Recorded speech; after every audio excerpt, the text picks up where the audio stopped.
그리고 다 같이 하나님의 말씀을 받들어 읽도록 하겠습니다. 랜디 알콘이라고 하는 목사님이 쓴 책이 이제 한국어로 번역이 되었는데 행복이라는 책입니다. 그 부분에 잠깐 읽어드리면요, A.W. 토저는 인간은 죄가 주는 것들로 행복해지기에는 너무 큰 존재라서 권태에 빠져 있다라고 썼다. 우리도 아담과 하와의 후손인지라 하나님과 분리된 상태를 물려받았고 그리하여 행복을 잃었다. 그러나 한때 우리가 행복했고 다시 행복해야 한다는 깊은 의식만은 오랜 세월이 흐른 지금도 그대로 남아있다. 진정한 행복을 향한 이 집요한 갈망은 때로 고통스럽지만 하나님이 우리에게 베푸시는 은혜다. 한때 인류가 알았던 행복을 열망하기에 우리는 그리스도 안의 참된 행복 쪽으로 이끌릴 수 있다. 그 행복은 복음을 통해서 우리에게 주어진다 라고 썼더라고요. 하나님의 형상을 통해 만들어진 사람은 죄가 주는 것으로는 결코 행복을 누릴 수 없다는 거예요. 잠깐만 경험해 볼 수 있다는 것이죠.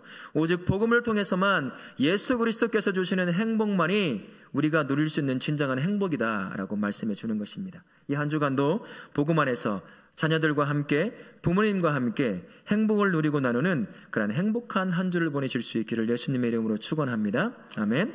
1924년 제8회 파리 올림픽이 개최가 되었습니다. 올림픽의 꽃은 100m 달리기가 아닐까 싶어요. 100m 달리기의 유력한 금메달 후보가 갑자기 나는 100m에 출전하지 않겠다라고 선언을 해버렸습니다. 그는 유력한 후보였기 때문에 많은 사람이 깜짝 놀랍니다. 왜 100m에 출전하지 않는 거지 물어보는 거예요. 그 100m를 출전하기 위해서 예선 경기를 치르게 되는데 그날이 7월 6일이었어요. 7월 6일이 어느 날이었냐면 주일이었습니다. 이렇게 예배를 드리는 날이었어요. 그래서 그는 출전할 수가 없었던 거예요. 예선 경기 오후에 2번이 있었는데 나갈 수가 없었던 것이죠. 한 기자가 금메달 후보인데 왜 100m를 포기한 겁니까? 라고 물어보니까 아주 담백하지만 단호하게 이런 말을 합니다. 저는 주일에는 안 뜁니다. 이 말로 끝내버렸어요. 영국 사람인데 영국 언론이 난리가 난 거예요. 이거 미친 거 아니냐고, 미친 사람 아니냐고 대서특필을 해댑니다. 편협하고 옹졸한 신앙인이냐니, 신앙을 소매 끝에 달고 다니며 신앙심 깊은 척하는 위선자라느니, 조국의 명예를 훼손시킨 위선자라고 끊임없이 그의 결단을 계속해서 비난하고 있었던 것입니다. 온 세상이 그를 이해하려고 하는 것이 아니라, 그가 행했던 그 일이 왜 그러한 것인지를 알려고 하는 것이 아니라 비난하기 바빴던 거예요. 하지만 그는 조금도 흔들리지 않았습니다. 7월 6일이면 무슨 날이라고 했죠? 주일이었습니다. 그날이 딱 되자 아주 태연하게 예배를 드리러 가게 됩니다. 그의 이름이 에릭 리들이라는 사람이에요. 우리 불의 전차라는 영화 한번 보신 분 계실 거예요. 그 주인공이 실제 주인공입니다. 100m 금메달 리스트 중에 한 명인데, 이번에도 100m에서 금메달 딸 유력 후보 중에 한 명이었습니다. 그러나 그날이 주일이었기 때문에, 예선 경기가 주일에 이루어지니까 포기를 한 거예요. 그리고 예배를 드립니다. 그리고 주일과 겹치지 않는 400m의 경기에 출전하게 되는데 아무도 그가 메달을 딸 것이라고 예상하지 않았습니다. 100m와 400m는 너무나 다른 경기이기 때문이에요. 그런데 놀라운 기적이 일어났습니다. 400m에서 금메달을 딴 거예요. 그것도 세계 신기록으로 금메달을 따버렸어요.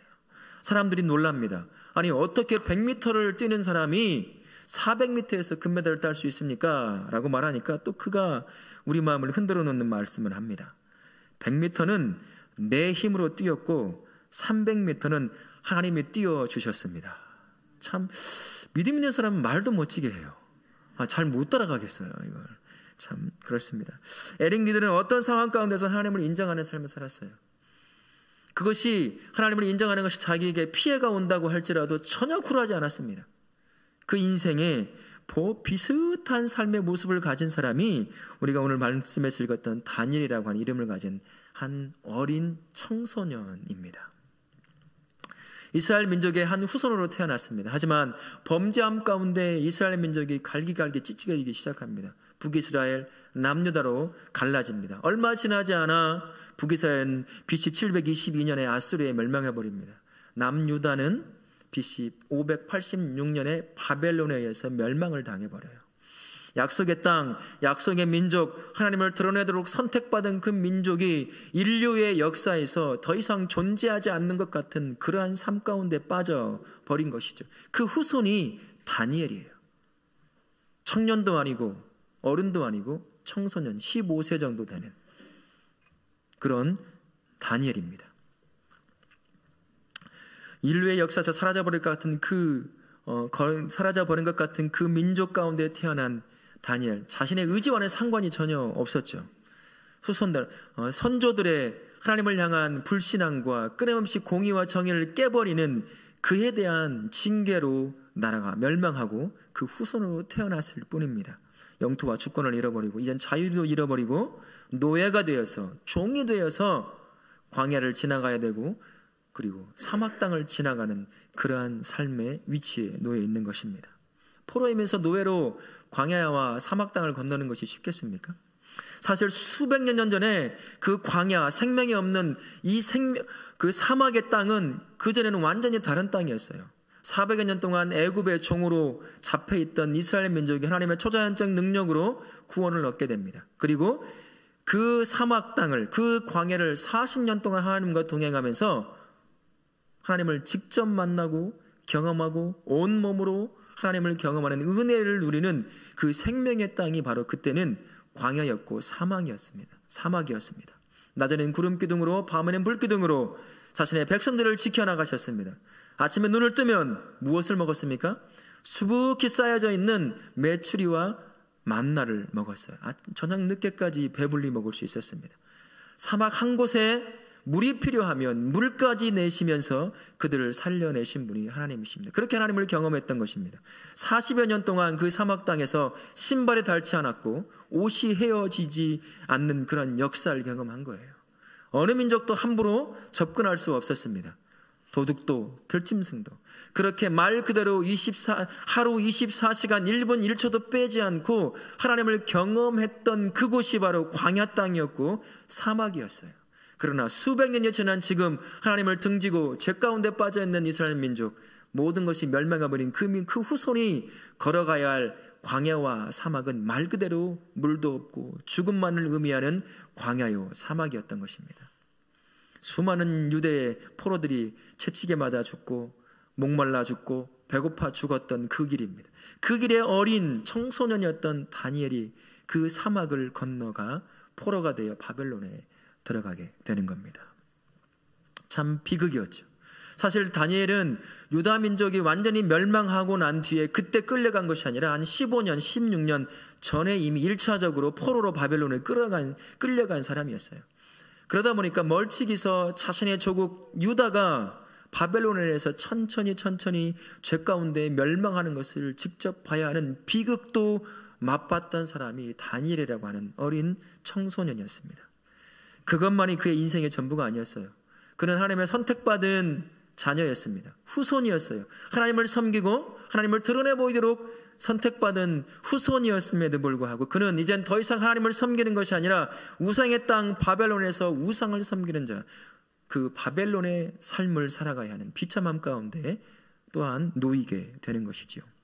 유대 백성에게는 철저하게 우상에게 바쳐낸 음식을 먹을 수가 없습니다. 더럽히기 때문이에요.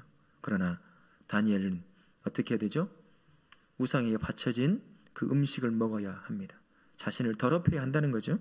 율법을 배우며 하나님이 어떠한 분인지, 하나님의 백성은 어떻게 살아야 하는지를 배워야 할 그가 율법을 배우는 것이 아니라 바벨론의 학문을 배웁니다. 머리에, 가슴에 하나님이 아니라 다른 것들로, 세상적인 것들로 계속 채워나가야 한다는 것이죠. 하나님을 섬기도록, 하나님만을 섬기도록 경배하도록 선택받은 이 선민 후손이 하나님이 아니라 신처럼 섬김받는 바벨론의 왕을 경배해야 합니다. 죽은 신, 인간이 만들어낸 우상을 섬기는 삶을 살아야 하는 거죠. 그뿐이겠어요? 우리가 말씀에서 읽었던 것처럼 이름이라는 것은 지금이야 좋은 이름, 그냥 별 의미 없이 음가만 예쁘면 짓는 그런 시대지만 그 당시 이스라엘 사람들은 그 자녀의 이름에 부모의 신앙을 담았어요. 그리고 그 안에 이 삶을 통해서 이 이름을 들어보면 이 아이의 삶에서 어떤 역사가 일어날 것인지 기대할 수 있는 그러한 특별한 의미와 삶을 담아서 지었던 이름입니다. 그 이름이 다니엘이에요. 다니엘의 뜻은 나의 심판자는 하나님이라는 그런 뜻을 갖고 있습니다. 그런데 이 이름조차도 쓸 수 없는 상태가 된 거예요. 자신이 누군지를 가장 명확하게 보여줄 수 있을 이름조차도 다 지워버려야 하는 것입니다. 그래서 바벨론식 이름을 짓는 거예요. 벨이 그의 생명을 보호하실 것이다. 벨의 이름, 우상, 사람이 만들어낸 아무런 힘도 없는 죽은 우상의 이름이 자신의 생명을 보호할 것이다 라고 하는 의미를 갖고 있는 벨드사살이라는 이름으로 바벨론 땅에서 우상을 섬기며 살아야 했던, 그 삶을 살아야 했던 사람이 바로 다니엘이라고 하는 그런 어린 10대였습니다. 힘없는 10대가 이런 참 극악한 상황 가운데 놓이면 얼마나 힘들었을까요? 멸망해버린 나라, 15년 전에 내가 도망치거나 어떤 식으로든 하나님 다시 나를 구원하시면 내 조국을 돌아갈 수 있겠구나라고 하는 그러한 희망도 있었겠지만 얼마 지나냐 유다 땅도 멸망해버렸기에 더 이상 돌아갈 곳도 없는 참 비참함 가운데 놓여 있었던 것이 다니엘입니다. 그가 속했던 상황은 다니엘이 누군지, 어떤 사람인지, 누구를 믿고 살아가는 사람인지 모든 것을 다 지워버리는 그러한 환경이었어요. 더 이상 다니엘은 존재하지 않는 그러한 사람으로 만들고자 하는 환경 가운데 다니엘이 놓여 있었던 것입니다. 사실 다니엘은 몰랐을 수도 있지만 우리가 읽었던 본문 2절 말씀에 보면 처음에 이렇게 되어 있습니다. 주께서 유다 왕 여호야김과 하나님의 전 그릇 얼마를 그의 손에 넘기심에 하나님께서 하나님을 등지고 범죄하고 공의와 정의를 깨뜨리는 그 민족을, 유다 민족을 바벨론 왕 느부갓네살 왕에게 넘겼다는 거예요.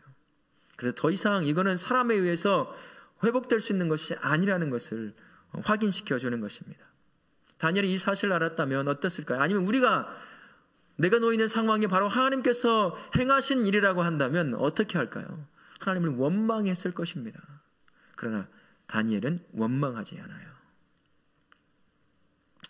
다니엘의 모습을 통해서 우리는 그가 얼마나 참 놀라운 모습을 갖추고 있는지, 이런 열악한 환경 가운데 있음에도 불구하고 참 그가 지켜냈던 것이 얼마나 큰 것인지를 우리는 4절 말씀을 통해서 볼 수 있는데요. 같이 한번 보실까요? 흠이 없고 용모가 아름다우며 모든 지혜를 통찰하며 지식에 통달하며 학문에 익숙하여. 포로, 어린아이, 그가 노예가 돼서 바벨론에 끌려왔어요.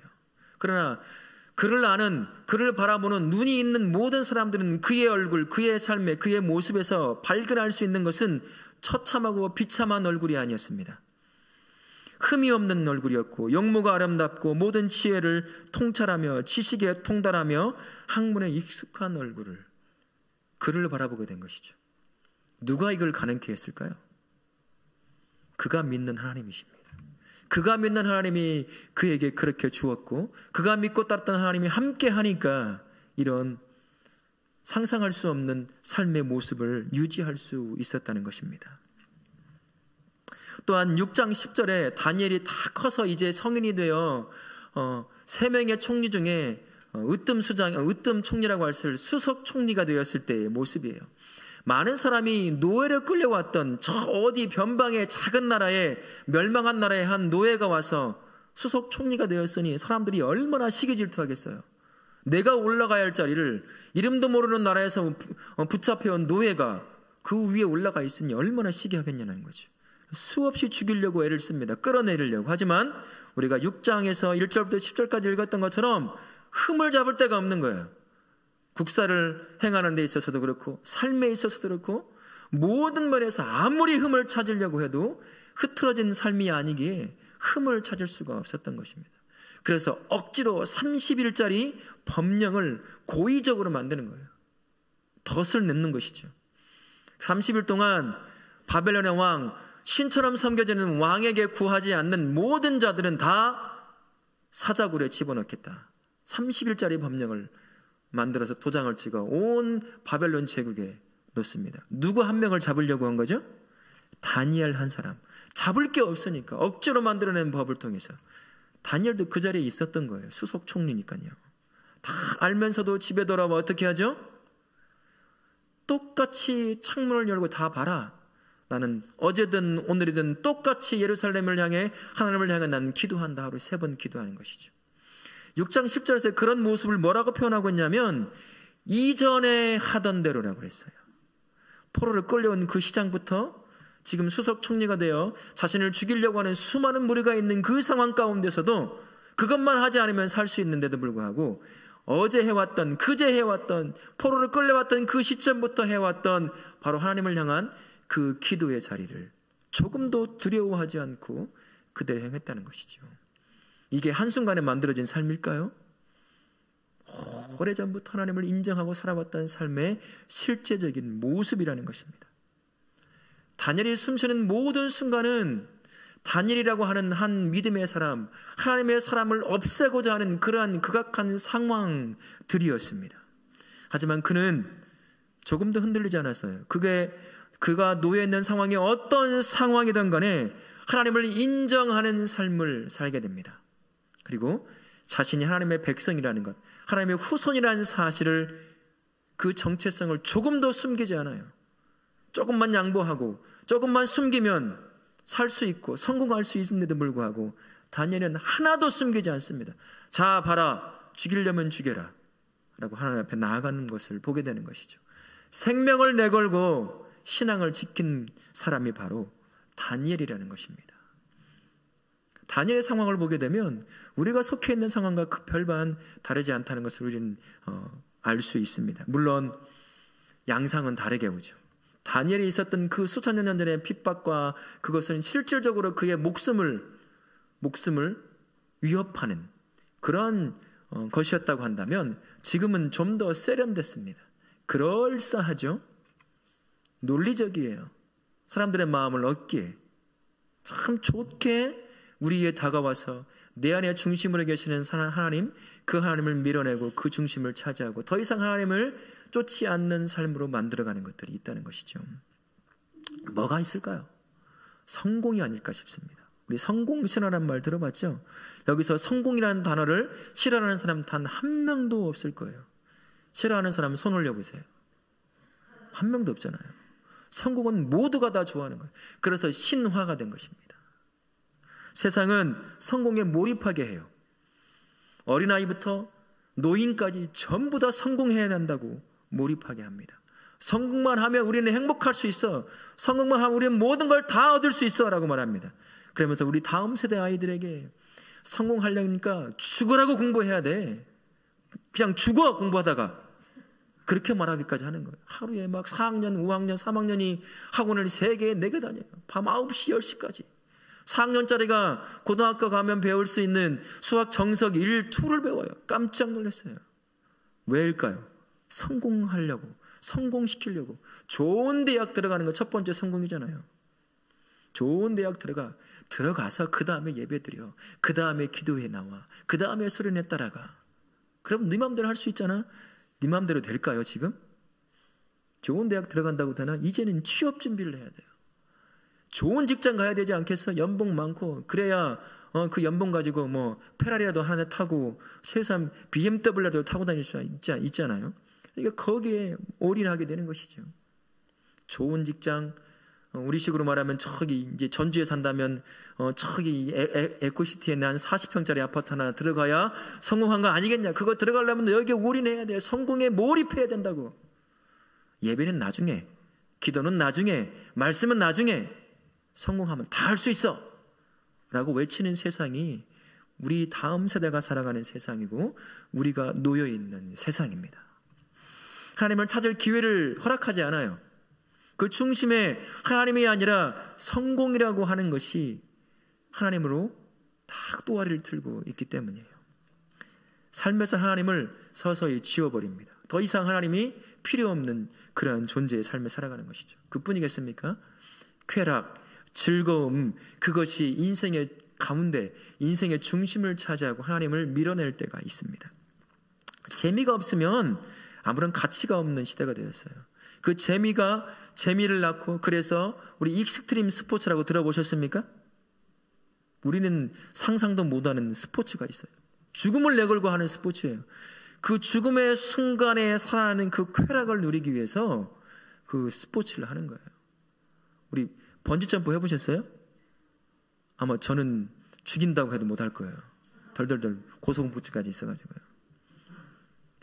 그에서 그 죽음의 문턱에 딱 가는 순간 얻는 이 쾌락이 있나 봐요. 그걸 누리는 거죠. 그걸 넘어서면 이젠 그것조차도 만족을 못하니까 이젠 마약에 손대고 수많은 쾌락에 계속 빠지는 거예요. 너가 즐거우면 되는 거 아니냐? 네가 행복하면 되는 거 아니냐? 네가 기쁘면 되는 거야. 그러면 다 얻은 거 아니겠어? 그렇게 세상은 끊임없이 외치는 것이죠.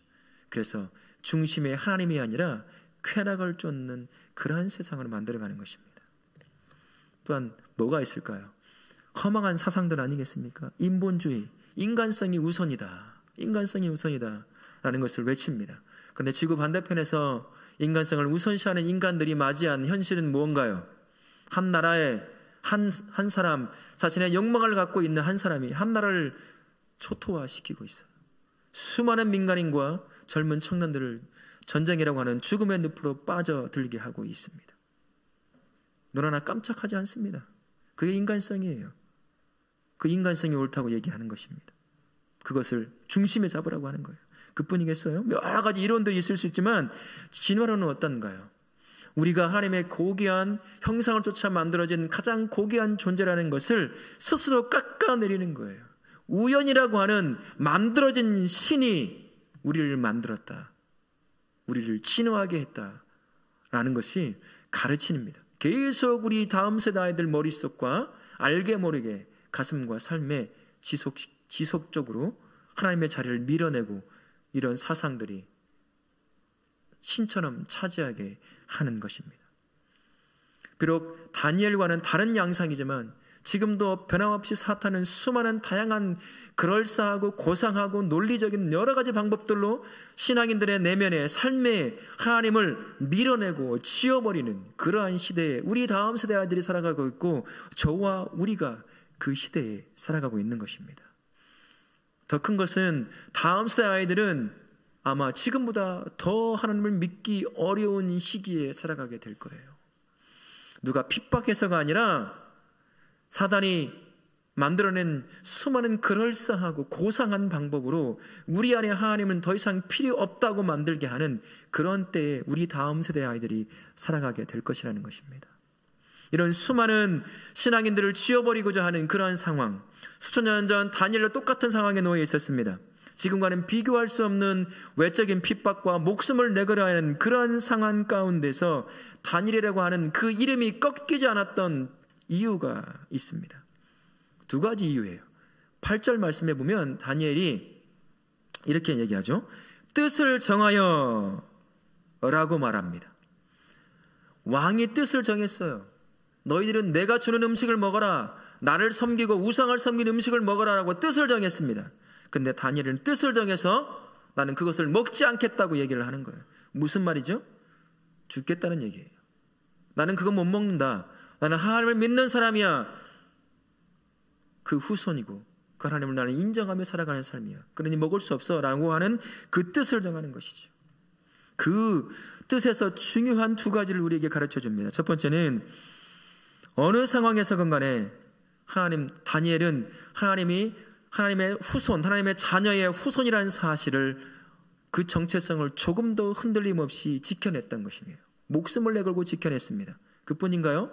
모든 상황에서 자신의 목을 내릴 수 있는 그 상황 가운데서도 하나님은 살아계시다는 사실을 인정하는 그러한 삶을 살았습니다. 그 상황, 그가 놓인 상황을 생각해 보면 감히 어떻게 그렇게 할 수 있을까라고 여길 수 있을 그러한 극악한 상황 가운데서도 나는 하나님을 믿는 사람이야. 그리고 나는 하나님의 살아계심을 인정하며 살아간다 라는 것을 드러내 보였던 사람입니다. 하나님은 자신을 향해서 뜻을 정하여 나오는 자에게 결코 무관심한 분이 아니시라는 사실을 믿으실 수 있기 바랍니다. 자신을 향해 목숨을 내걸고 나온 다니엘을 향하여 하나님은 특별한 은혜를 주십니다.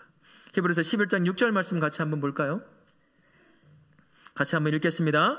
믿음이 없이는 하나님을 기쁘시게 못하나니 하나님께 나아가는 자는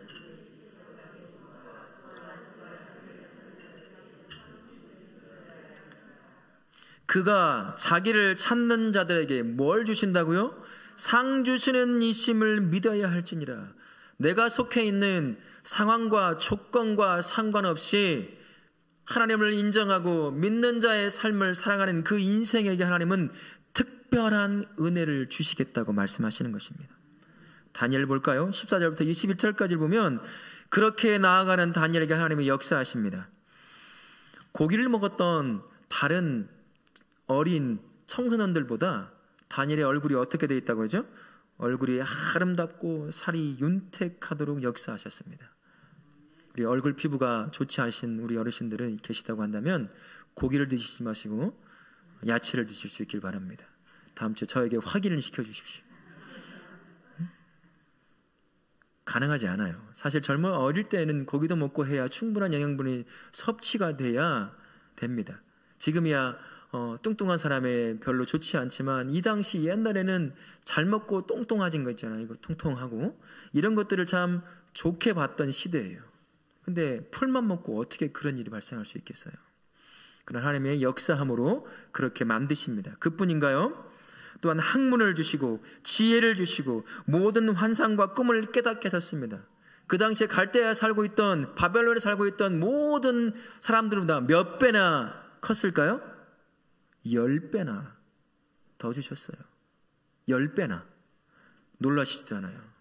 100배는 줘야 놀라시는 거예요. 경험을 안 해봐서 몰라서 그래요.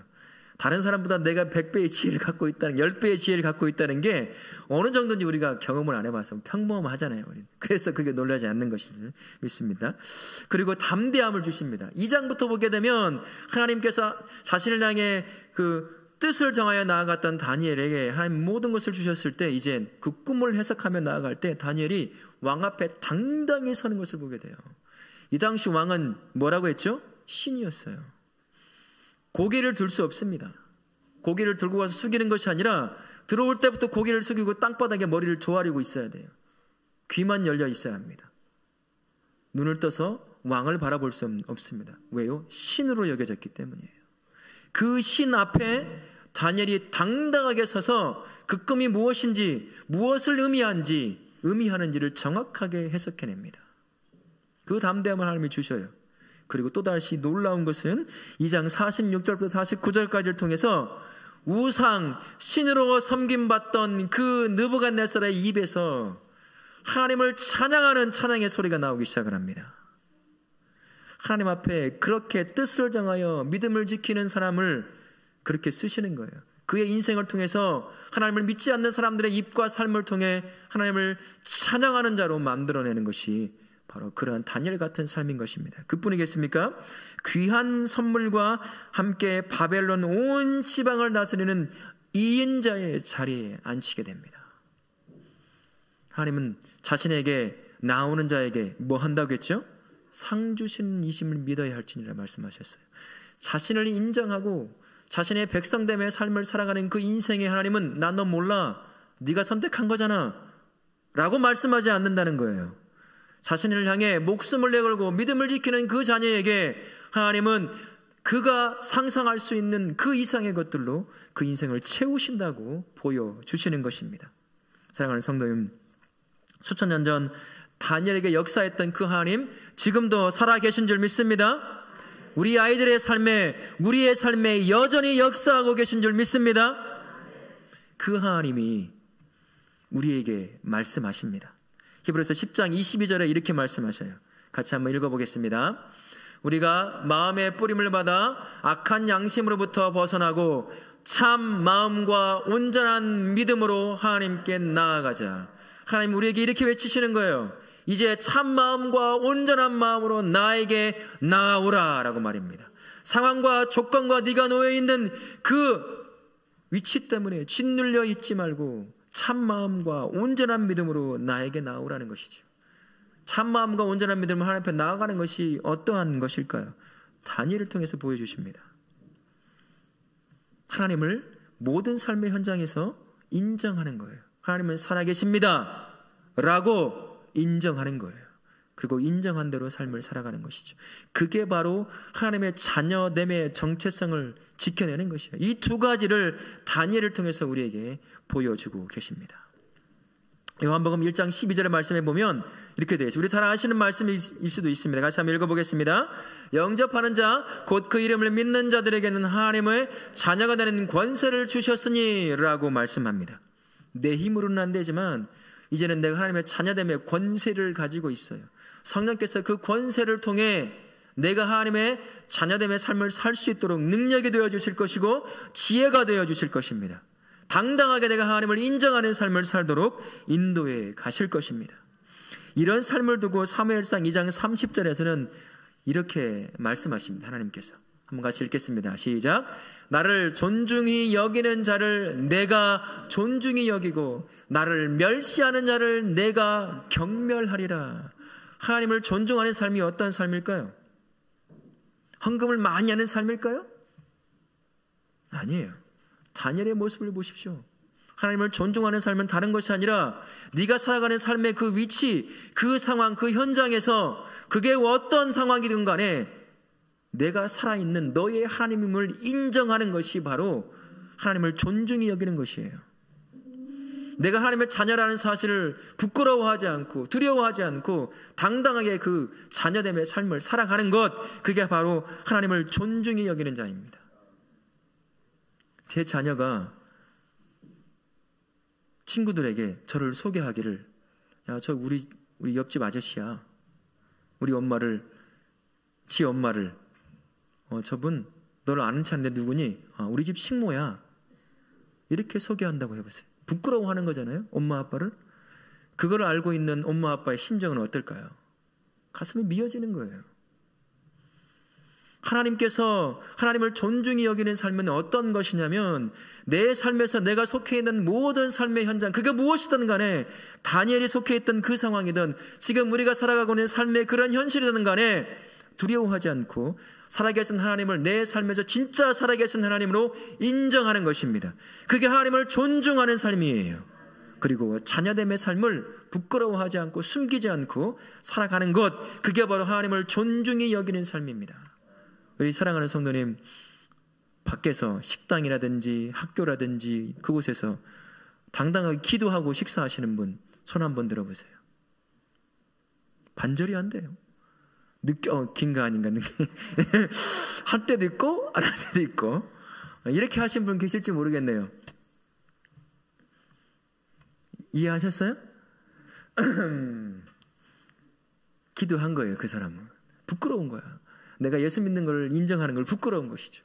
하나님, 그런 사람은 하나님을 존중하지 않는 거예요. 왜 부끄럽죠? 우리 실수할 수 있어요. 그걸 인정하면 되잖아요. 하나님은 자신을 인정하는 것, 그리고 그 자녀의 삶을 살아가는 그 모습이 자신을 존중하는 모습이라고 생각하십니다. 존중하는 자에게 하나님은 뭐라고 말씀하시죠? 내가 너를 존중히 여기겠다고 말씀하셔요. 다니엘의 하나님을 존중히 여기니까 그 인생을 하나님은 존중히 여기십니다. 어떻게 드러납니까? 왕 앞에서 왕이 내린 그 결정을 목숨을 내걸고 자신의 결정으로 받아칩니다. 죽겠다는 얘기잖아요. 그러나 그를 어떻게 하시죠? 살려내시는 분이 우리 하나님이십니다. 인생의 가야 할 길, 막막한 그 지경에서 하나님은 그 길을 여셨어요. 초자연적인 역사로 여십니다. 피할 길을 내십니다. 식물만 먹고 자랐지만 그 누구보다 그들이 기대했던 얼굴을 가진 사람으로 초자연적으로 이 다니엘에게 역사하셨던 걸 보면 알 수 있습니다. 그 인생에 필요한 모든 것들을 채우셔요. 건강함도, 지혜도, 지식도, 명철도, 사람도 붙여주시는 분이 우리 하나님이십니다. 인생에 만나야 할 필요가 있는 사람을 만나게 하셔서 역사하십니다. 나는 할 수 없었던 그 일을 누군가를 만남으로 말미암아 그 일을 역사하는 것이죠. 황관장을 다니엘이 만나게 하셨어요. 그가 결정하자 황관장이 그 마음을 움직이셔서 하나님이 그 마음에 은혜를 입게 하시잖아요. 할 수 없는 일이에요. 황관장은 잘못하다간 자기 목이 날아가는 것이거든요. 누가 그런 모험을 감행하겠어요? 그러나 어린애가 그 부탁을 하니 들어주는 역사를 하는 것이죠. 그 사람을 만나게 하십니다. 그리고 그 사건을 일으키시는 거예요. 느부갓네살 왕이 꿈을 꿨어요. 왜 하필 그때에 꿈을 꿀까요? 왜 하필 그때는 아무도 그게 뭔지도 모르고 해석도 못할 거예요. 정확한 타이밍에 하나님께서 다니엘에게 모든 것을 주시고 그 상황 가운데서 해석하게 하십니다. 필요하면 사건을 만드시고 필요하면 환경을 만드셔서 자신을 존중히 여겼던 자신의 자녀를 존중히 여기시는 분이 우리 하나님이시라는 것입니다. 아멘. 우리 이렇게 도전하길 원합니다. 지금 세워진 그 자리에서 그 상황이 어떠한 상황이건 하나님은 살아계십니다. 그것을 인정하기를 도전합니다. 또 한 가지로는 지금 세워진 바로 그 상황과 환경에서 굴복하지 않고 동화되지 않고 나는 하나님을 믿는 하나님의 자녀입니다 라는 그 정체성을 지켜나가실 수 있기를 우리 성도님들에게 도전합니다. 에릭 리들 앞에서 말했잖아요. 에릭 리들이 이런 말을 합니다. 같이 한번 볼까요? 뭐라고 말했냐면, 저는 하나님께서 특별한 목적을 위해 만드셨을 뿐만 아니라 저를 빨리 달릴 수 있는 사람으로 만들었음을 믿습니다. 그래서 저는 달릴 때 그분이 달리는 나의 모습, 하나님을 위하여 뛰어가는 나의 모습을 기뻐하시는 그 삶을, 그 기뻐하시는 그 하나님을 나는 느낍니다. 에릭 리들에게 있어서 달리기는 그저 자신의 명예를 얻는 수단이 아니었습니다. 즐거움을 얻기 위한 수단이 아니었어요. 에릭 리들에게 있어서 달리기는 하나님을 경외하는 삶의 삶 그 자체였습니다. 에릭 리들에게 있어서 달리기는 하나님을 드러내 보이는, 자신이 누구인지를 만천하에 드러내 보이는 그 수단이었어요. 사람들이 아무리 뭐라고 해도 내가 뛰는 걸 기뻐하시는 그 하나님, 그 하나님이 기뻐하지 않는 일이라고 한다면 나는 모든 걸 내려놓을 수 있다는 걸 온 천하에 드러냈던 사람이 바로 에릭 리들이라는 사람입니다. 화려한 인생을 뒤로하고 그가 마무리를 어떻게 한 줄 아세요? 중국 선교사로 떠납니다. 그리고 나이 42살에 하늘나라로 이민을 가요. 어떤 바보가 그런 걸 선택하겠어요? 화려한 인생을 선택하겠죠. 성공을 선택할 텐데 에릭 리들은 그렇지 않습니다. 자신을 존중히 여기는 그 하나님을 향해서 인생을 바치게 되는 것이지요. 우리 하나님 지금도 요구하십니다. 내가 너의 하나님 되길 원한다. 너의 인생에 나를 인정해라. 그리고 나의 자녀됨의 삶을 살기를. 그러면 내가 그게 나를 존중하는 삶이기에 내가 너의 인생을 그렇게 존중해 줄 것이다 라고 말씀하십니다. 필요한 것, 사람, 환경, 사건, 나를 존중하는 너를 향해 그렇게 나는 너를 존중할 것이다 말씀하시는 거예요. 사랑하는 성도님, 이번 한 주간 하나님을 인정하실 수 있길 바랍니다. 그 상황이 아무리 열악한 상황이라 할지라도 살아계신 하나님, 그 하나님을 인정하시는 성도님 되실 수 있길 바랍니다. 그리고 나를 살게 하시는 그 하나님, 그 하나님의 자녀됨에 대한 그 정체성을 조금도 양보하지 않고 부끄러워하지 않고 어느 곳에서든 그렇게 하나님의 자녀다운 삶을 살아내실 수 있기를 예수님의 이름으로 축원합니다. 아멘.